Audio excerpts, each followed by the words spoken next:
देखिए last class में हमने ये श्लोक देखा था जिसमें बताया गया था कि किस तरह से जो इंद्रिय है, कर्म इंद्रिय का अर्थ क्या है? हमारी जो 5 कर्म इंद्रिया है, जीभ से हम चखते हैं, आँख से देखते हैं, कान से सुनते हैं और नाक से सूंघते हैं, त्वचा से स्पर्श का अनुभव करते हैं। तो ये है हमारी कर्म इंद्रिय। और ये जो है ये जो भौतिक शरीर है उससे श्रेष्ठ है, इस तरह से बताया गया था। और इंद्रियों से भी श्रेष्ठ है मन से भी श्रेष्ठ है बुद्धि, और बुद्धि से भी श्रेष्ठ है आत्मा। इसको देखिए एक एग्जाम्पल से समझिए। आपने एक फोटो देखा होगा जिसमें 5 घोड़े होते हैं और उसको एक आदमी चला रहा होता है। तो वो जो 5 घोड़े हैं वो है हमारी 5 इंद्रियां, और वो जो रस्सी है वह है हमारा मन, जिससे हमारी इंद्रियां बंधी हुई है।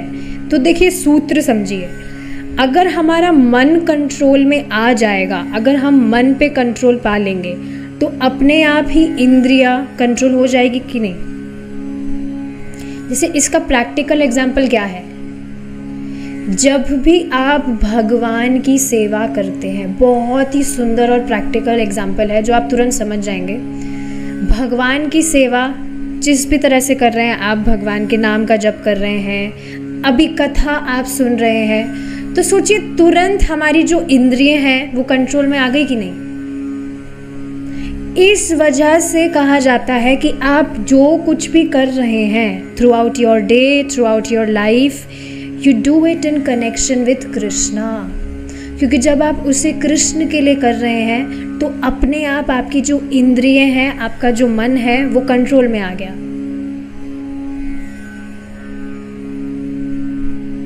मन कंट्रोल में नहीं है तो व्यक्ति क्या करता है?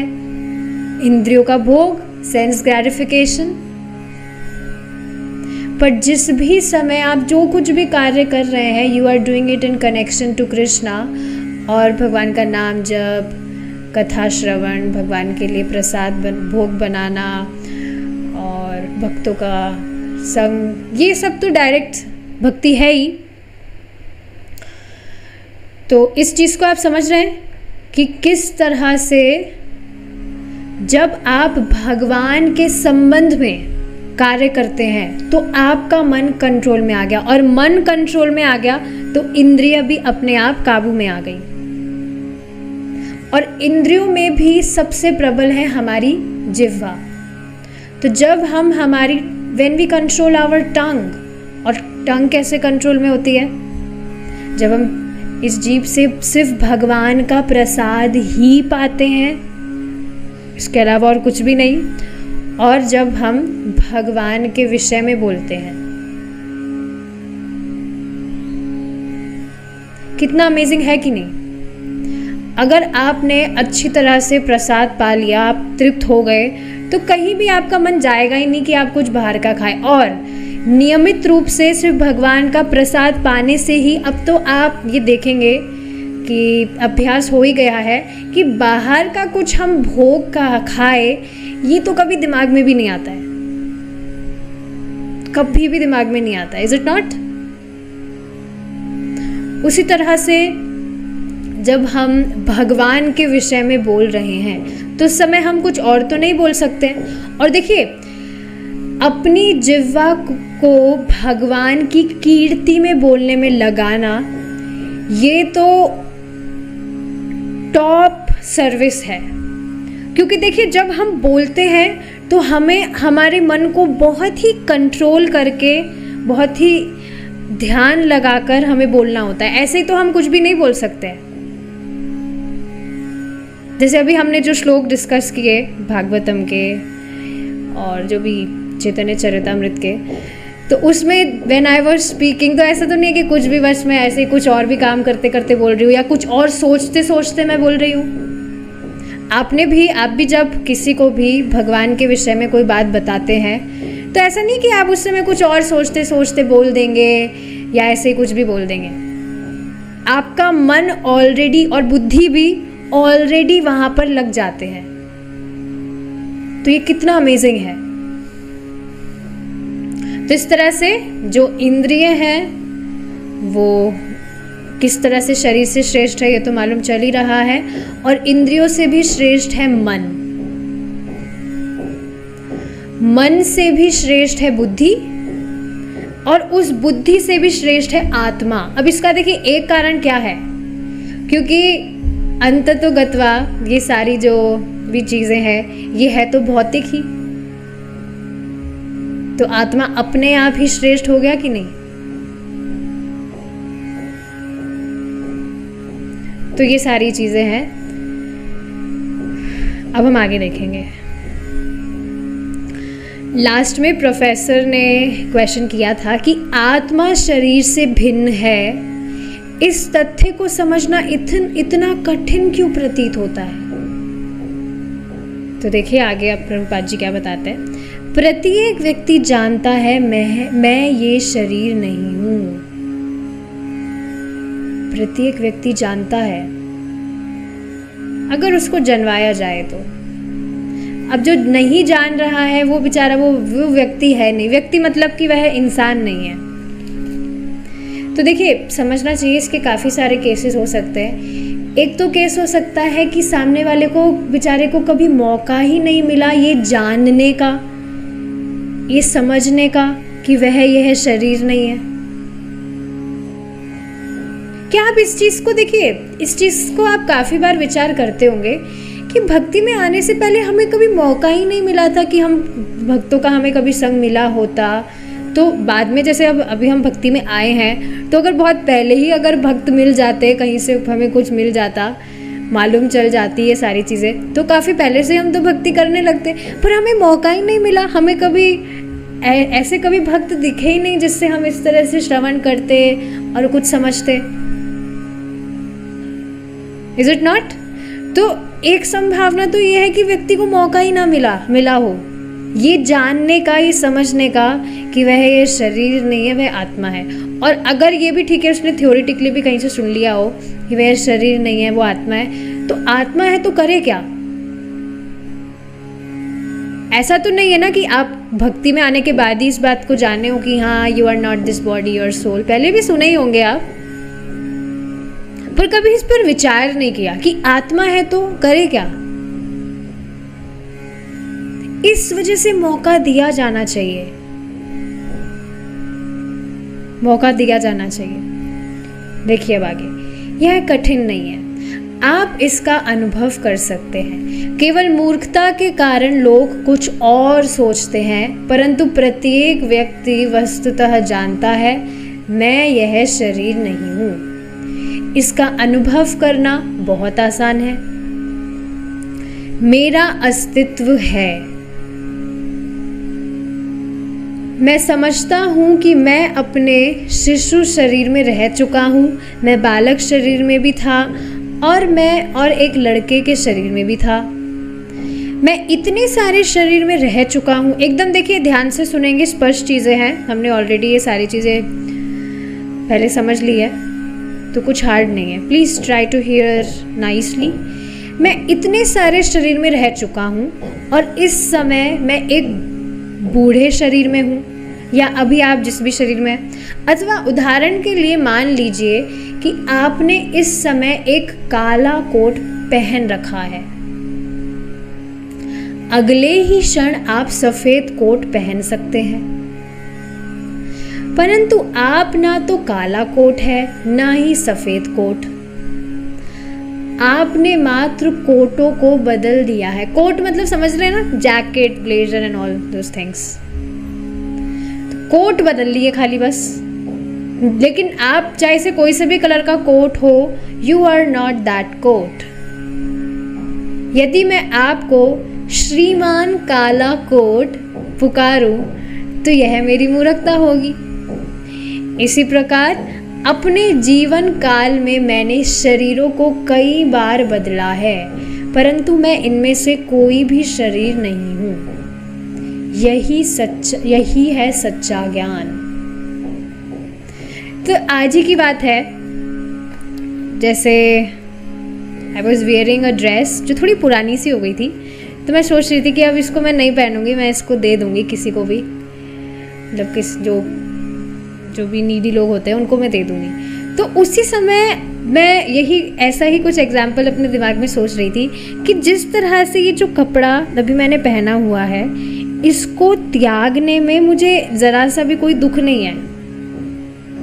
मैं अपनी इच्छा से इसको देना चाहती हूँ और मैं इसमें कोई शौक नहीं करूँगी, अरे मेरा कपड़ा, मेरी इतनी अच्छी ड्रेस थी, मैं मतलब ये जा रही है मुझसे, नहीं, मैं इसको खुद देना चाहती हूँ। उसी तरह से हमारा ये जो शरीर है, ये इस कपड़े की तरह ही है जो हम काफ़ी टाइम से बस बदलते आए हैं। तो देखिए, ये बार बार सुनने से बहुत ही अमेजिंग बेनिफिट आपको क्या होता है कि आप ही के कोई रिश्तेदार या कोई भी व्यक्ति अगर अपना देह त्याग देते हैं तो तुरंत आपको मालूम होगा कि वह व्यक्ति मरा नहीं है। He has simply left his body, that's it. और ये एक मतलब सच बात है, इसको कोई भी व्यक्ति रोक नहीं सकता है। हर व्यक्ति किसी ना किसी दिन अपना ये जो ड्रेस है, जो भी ये कॉस्ट्यूम मतलब ये जो शरीर है, इसको वह त्यागेगा ही।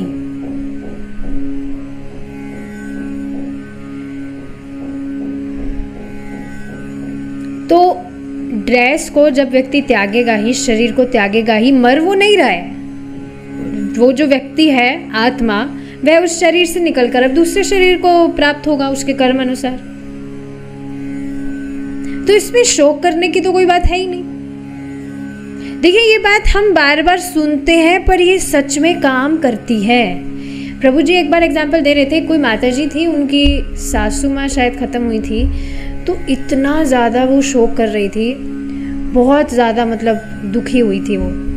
लेकिन बाद में फिर भक्ति करने लगी, सुनने लगी, मतलब श्रवण वगैरह करने लगी। तो उन्हीं के जब ससुर जी ने दे त्यागा तो मतलब वो प्रभावित नहीं हुई थी ज़्यादा, क्योंकि उनको पता था कि मर तो कोई भी नहीं रहा है, ये तो शरीर त्याग रहा है। और ये आज मेरे ससुर जी ने ही नहीं त्यागा है, मतलब अगर उन माता जी की बात की, उन्होंने ही शरीर नहीं त्यागा है, ये तो सभी त्यागते आए हैं और आगे भी त्यागेंगे।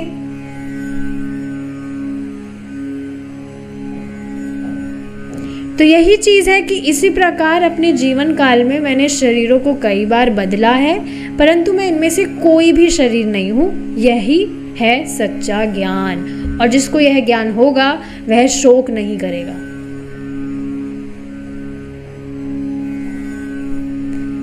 ठीक है, इतना सब होने पर भी क्या आप इसमें कठिनाई नहीं देखते हैं? उदाहरणार्थ, भले ही बौद्धिक रूप से आप अच्छी तरह समझ गए हो कि आप शरीर नहीं है, तथापि मृत्यु का भय आपको सता सकता है। क्या इसका मतलब यह नहीं है कि आपने इस अनुभव से नहीं समझा कि आपने इसे अनुभव से, मैं इसको फिर से पढ़ रही हूँ, क्या इसका मतलब यह नहीं है कि आपने इसे अनुभव से नहीं समझा? जो ही आपने इसे अनुभव से समझ लिया, आपको मृत्यु का भय नहीं होना चाहिए, क्योंकि आप जानते हैं कि वास्तव में आप मर नहीं सकते। देखिए आगे क्या बता रहे हैं प्रभुपाद जी। अनुभव एक उच्च, पहले क्वेश्चन समझ में आया? क्या क्वेश्चन बताया जा रहा है कि ठीक है, हम थ्योरेटिकली तो इस बात को समझ गए हैं कि हम ये शरीर नहीं है, लेकिन फिर भी जब तक हमें अनुभव नहीं होगा कि हम ये शरीर नहीं है, हम आत्मा है, तब तक संभावना है ना कि मृत्यु का भय हमको सताएगा ही। Is it not? तो जब मृत्यु का भय आपको सता सकता है, तो इसका मतलब ये हुआ ना कि आप अनुभव से तो समझे ही नहीं, आपको अनुभव तो हुआ ही नहीं इस चीज़ का कि आप आत्मा है, शरीर नहीं है। इस वजह से मृत्यु का भय आपको सताएगा। लेकिन अगर आपने ये अनुभव कर लिया कि आप ये शरीर नहीं है, आप आत्मा है, तो फिर आपको मृत्यु का भय भी नहीं होगा, क्योंकि आप जानते हैं कि आप वास्तव में मर नहीं सकते। भाई थ्योरेटिकली तो ठीक है, आप समझ लिए, पर प्रैक्टिकली उसको अनुभव भी व्यक्ति करे तब जाकर वो भय मुक्त होगा ना। तो प्रभुपाद जी अब इस पर बता रहे हैं, अनुभव एक उच्च अधिकारी से प्राप्त होता है, ऐसा कोई जिसका ज्ञान उच्चतर है। वर्षों तक मैं शरीर नहीं हूँ, यह अनुभव करने का प्रयास करने की अपेक्षा मैं भगवान से, श्री कृष्ण से, जो अक्षत स्रोत हैं, इसका ज्ञान प्राप्त कर सकता हूँ। कितनी अमेजिंग चीज़ है ना ये। यहाँ पर बताया जा रहा है प्रभुपाद जी के द्वारा कि ये अनुभव प्राप्त करने की बजाय कि मैं ये शरीर नहीं हूँ, वर्षों तक मैं तपस्या करता रहूँ ये जानने के लिए, ये अनुभव करने के लिए कि मैं ये शरीर नहीं हूँ, मैं आत्मा हूँ, उसकी जगह मुझे भगवान की सेवा करने का प्रयास करना चाहिए कि मैं भगवान को कैसे प्रसन्न कर सकता हूँ। तब समझो कि मैंने एक प्रामाणिक अधिकारी से सुनकर अपने अमर्त्य स्वरूप का अनुभव प्राप्त कर लिया है, यही पूर्ण विधि है। देखिए, अगर किसी व्यक्ति ने ये अनुभव कर भी लिया कि वह शरीर नहीं है, वह आत्मा है, तो उससे उसे लाभ क्या होगा?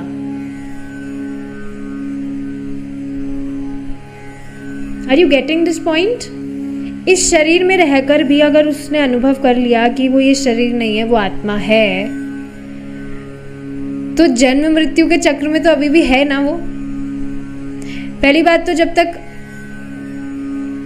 हाँ ये बात है, तो वास्तविकता में प्रामाणिक स्रोत से सुनने का लक्षण क्या है कि आप ये जानेंगे कि आपको भगवान की सेवा करनी है,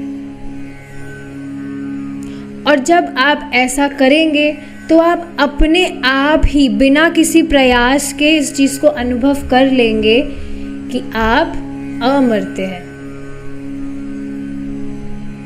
यही पूर्ण विधि है। इनफैक्ट एक और बात यहाँ पर समझिए, कोई भी व्यक्ति जब भगवान की उपासना कर रहा है, आप खुद सोचिए इस बात को, जो भी भक्त यहाँ पर उपस्थित है, आप नियमित रूप से योजना बना बनाकर भगवान कृष्ण का भजन कर रहे हैं,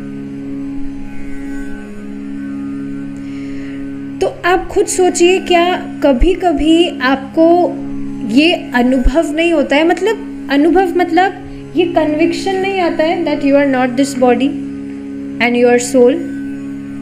कभी कभी तो आप देखेंगे ऐसा वैराग्य आता है, इतना डिटैचमेंट कि बस मुझे और कुछ भी नहीं करना है, मुझे बस अब भक्ति ही करना है।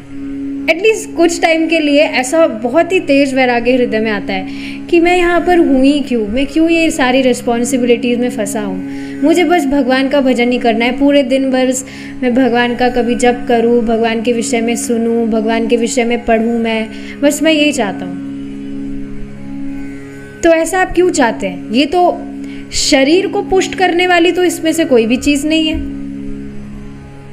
तो यही चीज़ प्रभुपाद जी यहाँ बता रहे हैं कि जब व्यक्ति इसका ज्ञान प्राप्त करता है कि उसे भगवान का भजन करना है, तब समझो कि मैंने एक प्रामाणिक अधिकार से सुनकर अपने अमर्त्य स्वरूप का अनुभव प्राप्त कर लिया है। यही पूर्ण विधि है। हाँ, मैं समझता हूँ, पता नहीं कितना समझे वो professor, but at least we are understanding. इसलिए वेदों का उपदेश है, तद विज्ञानार्थम स गुरुम एवाभिगच्छेत। जीवन की पूर्णता का श्रेष्ठतम अनुभव प्राप्त करने के लिए आपको गुरु के पास जाना होगा।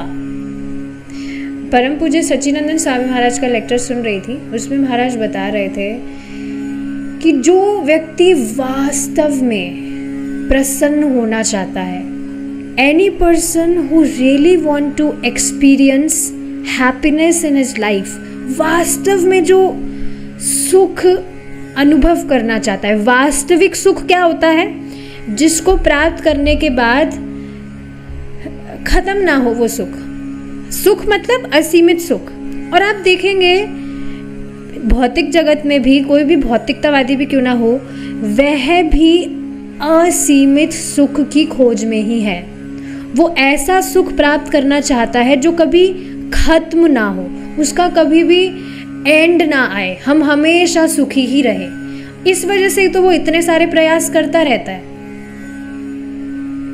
So yes, Maharaj was telling this कि जो वास्तव में सुख अनुभव करना चाहता है उसके लिए ये आवश्यक है कि वह एक प्रामाणिक गुरु के पास जाकर उनसे सुने, क्योंकि एक प्रामाणिक गुरु के अतिरिक्त और कोई भी व्यक्ति ऐसा नहीं है, या प्रामाणिक भक्त कहिए, कोई भी व्यक्ति ऐसा नहीं है जो उसको एकदम सही सही बता सकेगा कि वह वास्तव में कैसे सुख प्राप्त कर सकता है।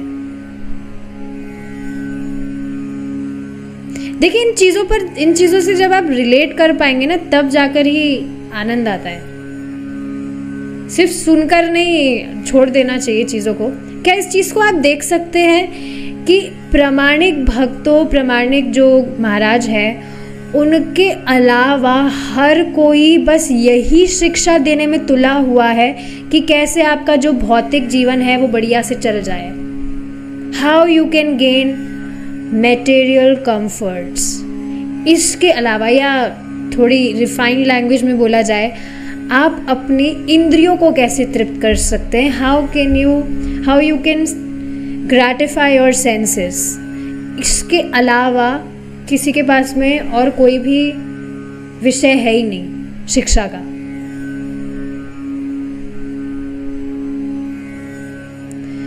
तो यस, उसको गुरु के पास जाना होगा। और गुरु कौन है, किसके पास मुझे जाना चाहिए? मुझे उसके पास जाना चाहिए जिसने अपने गुरु से समुचित रूप से श्रवण किया हो। वो खुद ही अपने आप गुरु का टैग लगाकर ना घूमे, हाँ मैं गुरु हो गया। फिर परंपरा में कहाँ हुआ वो गुरु? परंपरा का मतलब ही है कि वो एक चेन ऊपर से नीचे तक आ रही है। वो चेन, परंपरा का मतलब ये है कि that specific person he has heard from a higher authority. ये है डिसाइप्लिक सक्सेशन का मतलब। इसी को गुरु शिष्य परंपरा कहते हैं। मैं एक पूर्ण पुरुष से सुनता हूँ और ज्ञान को उसी प्रकार बिना किसी परिवर्तन के बांटता हूँ।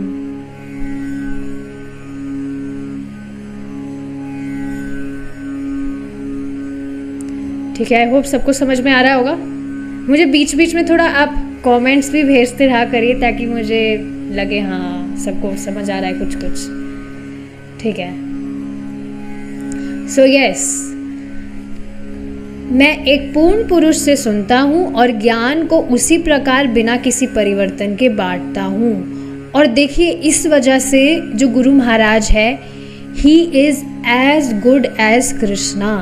क्यों? क्योंकि वह बिना किसी कॉन्कॉक्शन, बिना किसी परिवर्तन के भगवान की ही बात को यथावत बोल रहे हैं।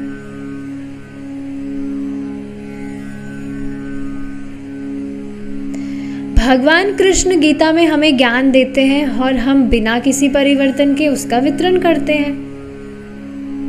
मुझे बहुत ही ज़्यादा सुंदर ये बात लगती है। इस बार भी देखिए, आप सभी को इस तरह से करना चाहिए। This time when I visited Vrindavan, तो जब मैं मंदिर में थी, मैंने जब प्रभुपाद जी का दर्शन किया था, तो मैं प्रभुपाद जी को देखकर मैं सोच रही थी कि प्रभुपाद जी ने कितनी बड़ी कृपा की है। He has given us all these centers जहाँ पर सभी भक्त आकर इस तरह से भगवान का दर्शन कर सकते हैं, भगवान के विषय में श्रवण कर सकते हैं, कीर्तन कर सकते हैं। भक्त संग वास्तव में प्रभुपाद जी ने हमें दिया है। शैली उन्होंने तो हमें सिखाई है, प्रोसेस उन्होंने तो हमें बताया है कि इस तरह से भक्तों का संग करना चाहिए। बिल्कुल, ये हम जो किताबें पढ़ रहे हैं, इससे प्रभुपाद जी ही तो हमें सारी शिक्षा दे रहे हैं।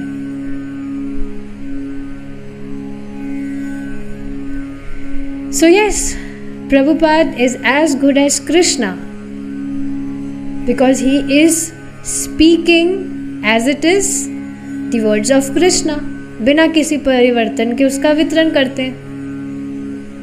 प्रोफेसर, गत 20 या 30 वर्षों में विश्व के पश्चिमी भाग में आध्यात्मिक विषयों के प्रति बड़ी रुचि जागृत हुई।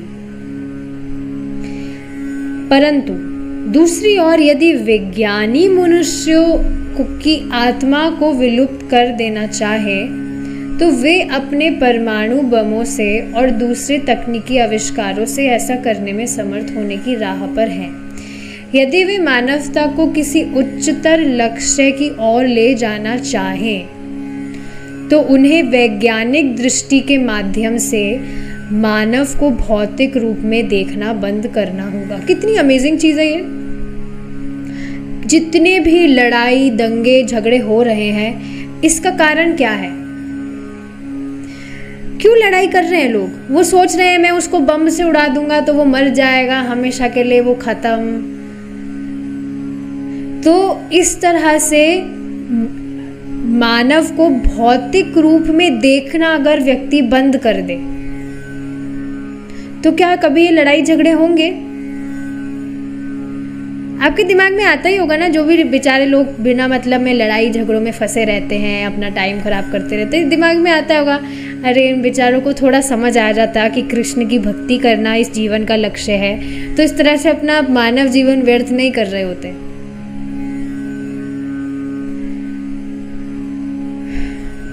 Is it not?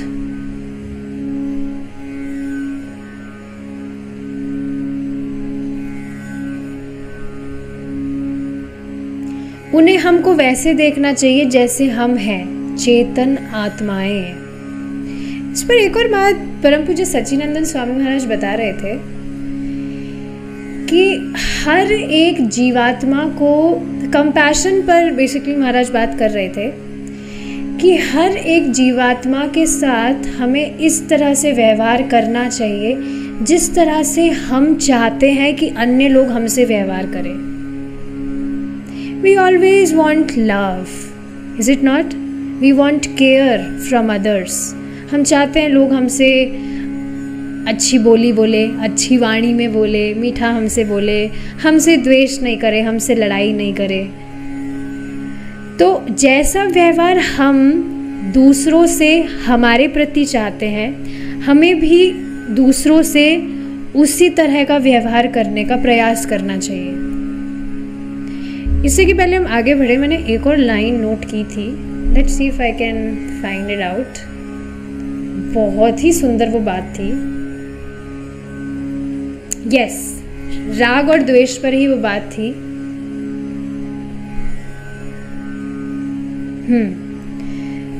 इस बात को कहकर हम रुकेंगे। राग और द्वेष पर बात थी।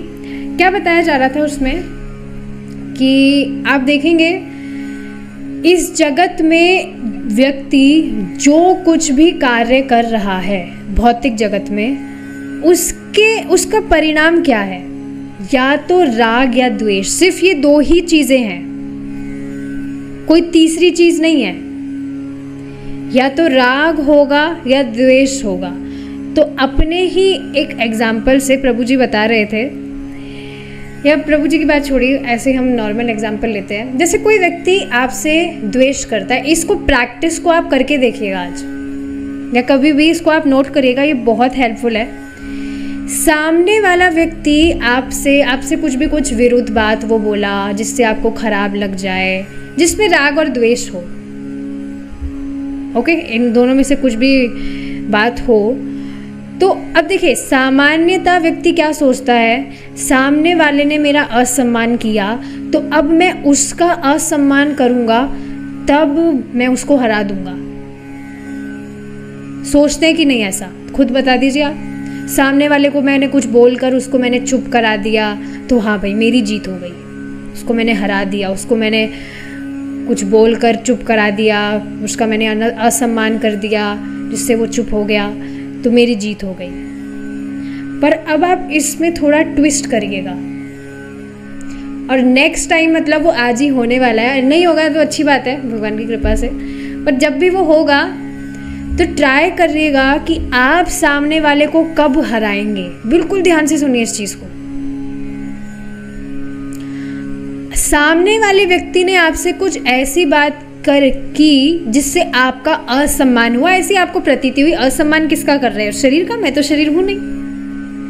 पर हाँ, आपको ऐसी प्रतीति हुई उसने मेरा असम्मान किया, तो अब आप उसको कैसे हराएंगे? उसका सम्मान करके। अब ये है बहुत डिफिकल्ट,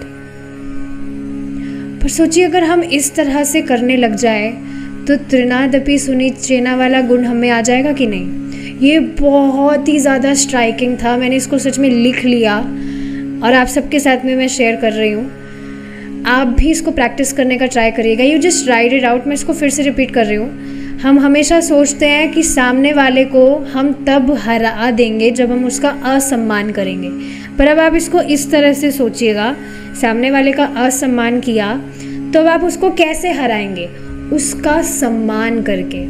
सामने वाले ने आपका असम्मान किया, आपको कुछ अपशब्द बोल दिया जिससे आपका दिल दुख गया हो, बट आप अपने आप को चैलेंज कीजिए कि मैं इसका कैसे सम्मान करूं। देखिए, इस बात को समझ लीजिए, इस राग द्वेष की वजह से ही हम इस भौतिक जगत में फंसे हुए हैं, और इस राग द्वेष में हम फंसे रहेंगे, so we can't go back to godhead. It is not possible कि राग द्वेष के साथ में, वो कुछ भी रीजन हो सकता है, that can be any reason, इस राग द्वेष के साथ हम भगवान के पास नहीं लौट सकते हैं। तो मुझे जल्दी से चैट पर बताइए किस किस को ये बात समझ में आई। You can type yes, I will try, whatever comments you can write, ताकि मुझे थोड़ा लगे कि हाँ मैं समझा पाई। क्या समझ में आया? मैंने क्या समझाया कि सामने वाले को आप कैसे हराएंगे? उसने आपका असम्मान किया तो उसका सम्मान करके आप उसको हराएंगे। ठीक है, एक भक्त, ठीक है, वेरी नाइस, ठीक है, समझ में आ रहा है सबको। I am very happy. Please इसको ट्राई करिएगा। कुछ भी वो हो सकता है, कोई भी व्यक्ति वो हो सकता है, पर सम्मान का मतलब क्या हो सकता है? आप उससे बहुत पोलाइटली उसका रिप्लाई करें या कुछ ऐसी बात बोल दे जिससे वो बात शांत हो जाए, वो बात बढ़े ना, बस ये चीज़ है। ठीक है, with this we will stop our discussion here. Hare Krishna, Jai Srila Prabhupada.